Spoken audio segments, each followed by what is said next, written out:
ఆర్టీడీ నోటీసులకి స్పందించకుండా ఆయన తప్పించుకుని తిరుగుతున్నారు. ఆయన ఒక్కళ్ళే గారు, మిగతా చాలా మంది కూడా విచారణకు రమ్మంటే రాకుండా తప్పించుకుని తిరుగుతున్నారని చెప్తున్నారు. పోలీసులు ఆ విధంగా వాళ్ళు పట్టుకోలేకపోతున్నారా, లేకపోతే ఏంటి అసలు? అంటే చిత్తశుద్ధి లేదా పోలీసులకు వాళ్ళకి అరెస్ట్ చేయడానికి కానీ వాళ్ళు పట్టుకోవడానికి కానీ, లేదంటే వాళ్ళకి తిరుగుతున్నారా? ఏంటి sir? Let the police do their job, let me do my job. నా పని నేను చేసుకున్నాను, వాళ్ళ పని వాళ్ళు చేయాలి కదా. గత గవర్నమెంట్ లో అయితే ఎక్కడున్నా పట్టుకొచ్చేవాళ్ళు, మాత్రం చెప్తున్నారు వాళ్ళు ఢిల్లీ నుంచి కూడా పట్టుకెళ్ళిన సందర్భాలు అలా అనిపించట్లేదా ఇప్పుడు? అంటే మీకు ఇప్పుడు చంద్రబాబు గారి మీద నందిగామలో దాడి చేసిన వాళ్ళు సింపుల్ గా కోర్టుకు వెళ్ళి వచ్చి మేము బయటకు వచ్చేసామని చెప్పి కాలర్ ఎగరేసుకునేటువంటి పరిస్థితి కనిపిస్తాం. సో అంటే నేను ఒకటి లా అండ్ ఆర్డర్ హోమ్ నేను చేయట్లేదు. సో మీరు ఇది అడగాల్సింది మీరు ముఖ్యమంత్రి గారిని అడగాలి. కూటమి ప్రభుత్వం కాబట్టి కరెక్టే. అలాగే ఇప్పుడు నేను పంచాయతీ రాజ్ గురించి అడిగితే నేను చెప్పగలను.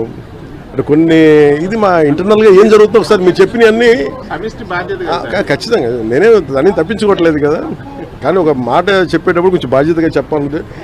సో మీరు మా మీడియా మిత్రులు అడిగారు ఢిల్లీలో, ఇవన్నీ నేను ముఖ్యమంత్రి గారి దృష్టికిను హోంమంత్రి గారి దృష్టికి తీసుకెళ్తాను. ఏం చెప్పంటారు చెప్పండి, మీ మాటకు నేను తీసుకెళ్తాను. అంటే మిమ్మల్ని అంత ఇబ్బంది పెట్టినప్పుడు, అంత ధైర్యంగా ఆంధ్ర పోలీసు ఉన్నప్పుడు ఈరోజు ఆంధ్ర పోలీసు ఎందుకు తట్టుపాయిస్తున్నారు అడగాలి కదా, ఖచ్చితంగా అడుగుతాను. Extremely sorry to disappoint.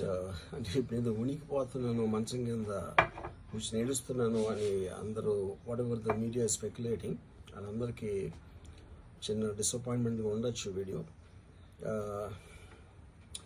ఇక్కడ పాయింట్ ఏంటంటే, I just want explain the whole concept. ఇప్పుడు నేను ఆల్మోస్ట్ ఒక 1 year బ్యాక్ ఏదో ట్వీట్స్ పెట్టాను అనే ఎలిగేషన్. ఆ ట్వీట్స్ ఎవరో మనోభావాలు దెబ్బతిన్నాయి. ఇక్కడ విచిత్రం ఏంటంటే 1 year బ్యాక్ పెట్టిన ట్వీట్స్ 4 డిఫరెంట్ ప్లేసెస్లో 4 డిఫరెంట్ జ్యూరిస్డిక్షన్స్లో 4కి ఒకే 3-4 రోజుల వ్యవధిలో వాళ్ళ మనోభావాలు దెబ్బతిన్నాయి. వాళ్ళు ఆ పరంగా కంప్లైంట్ ఇవ్వడం, కేసులు పెట్టడం జరిగింది. ఇక్కడ పాయింట్ 1, ఎవరి మీద అయితే నేను పెట్టానని వాళ్ళు చెప్తున్నారో వాళ్ళకి లేదు, ఎవరో థర్డ్ పార్టీ, అసలు సంబంధం లేనివాడు. సో ఆ కాంటెక్స్లో అసలు ఈ కేసు ఎలాగా, ఈ సెక్షన్స్ ఎలా వర్తిస్తాయి అనేది అప్పుడు ఆబ్వియస్గా నాకు వచ్చే అనుమానం కానీ, నాకు కానీ నా మనుషులు కానీ, ఇది ఒక పర్సిక్యూషన్ చేయటానికి ఒక పద్ధతి ప్రకారం ఉన్న ఎలవబుల్ లాస్ని వాడుతున్నారా, లేకపోతే ఇప్పుడు వరల్డ్ ఓవర్ ఒక ఫినామినా ఏం జరుగుతుందంటే, పొలిటికల్ పార్టీస్ వాళ్ళు they are weaponising the systems of the police. అది అమెరికాలో జరుగుతుంది, యూరోప్లో జరుగుతుంది, ఇక్కడ కూడా జరుగుతుంది. అప్పుడు నేను ఏ ఒక్క వ్యక్తిని, ఒక పోలీస్ ఆఫీసర్ని కానీ, ఒక పొలిటికల్ పర్సన్ కానీ నేను బ్లేమ్ చేయట్లా. I think it happens in certain ఒక ఏమంటారు దాన్ని, ఒక వే. అది అందరూ కూడా ఎంతో కొంత అది చేయటానికి టెంప్టేషన్ ఉండొచ్చు. But eventually there is the law of the land which will take the final call. So అది that I completely agree, believe in that and I abide by that as a citizen.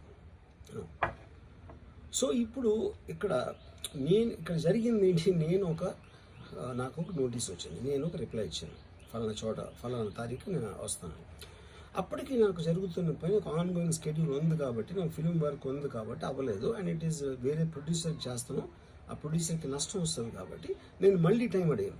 ఇదేంటి case, ఇదేం urgent case అంటే 1 year తర్వాత tweet చూసిన అతనికి 1 weekలో అన్నీ అయిపోవాలనేది ఏమన్నా meaning ఉంటుంది అసలు దానికి? So which basically means it is being done for purposes other than the urgency of the case. ఇప్పుడు అర్జెన్సీ ఆఫ్ ద కేస్ అంటే మీరు మర్డర్లు ఇన్ని జరిగి సంవత్సరాలు తీసుకుని